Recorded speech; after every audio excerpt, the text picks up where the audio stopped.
Ispahani premium টি খেলার খবর cricket. বিপিএলে সাকিব আল হাসানের অনুপস্থিতি হতাশাজনক মনে করেন ঢাকা ক্যাপিটালসের কোচ খালেদ মাহমুদ সুজন।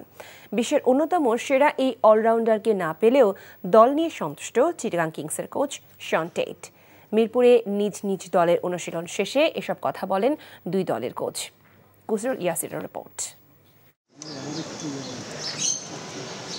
বিপিএলকে সামনে রেখে প্রথমবারের মতো অনুশীলন করেছে ঢাকা ক্যাপিটালস। জাতীয় দলে থাকা এবং এনসিএলে খেলা ক্রিকেটাররা ছিলেন না, বিদেশি ক্রিকেটাররাও যোগ দেননি দলের সাথে।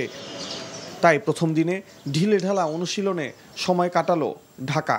জাতীয় দল কিংবা বিসিবির দায়িত্ব না থাকায় এবার বেশ নির্ভার ঢাকার কোচ খালেদ মাহমুদ সুজন।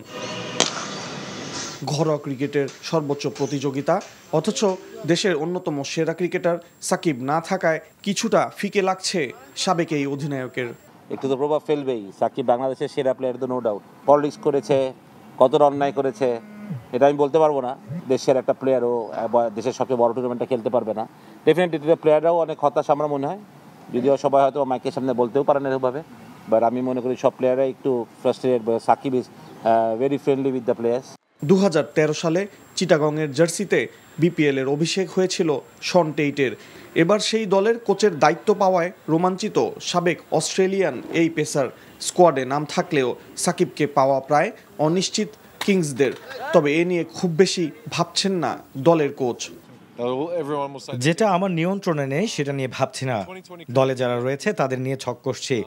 টুর্নামেন্টের সবগুলো ম্যাচ প্রতিদ্বন্দ্বিতাপূর্ণ হবে। আশা করি আমরা সঠিকভাবে পরিকল্পনা কাজে লাগাতে পারবো।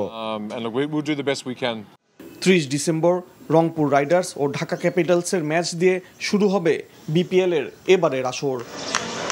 কুশল ইয়াসির, এনটিভি নিউজ, ঢাকা।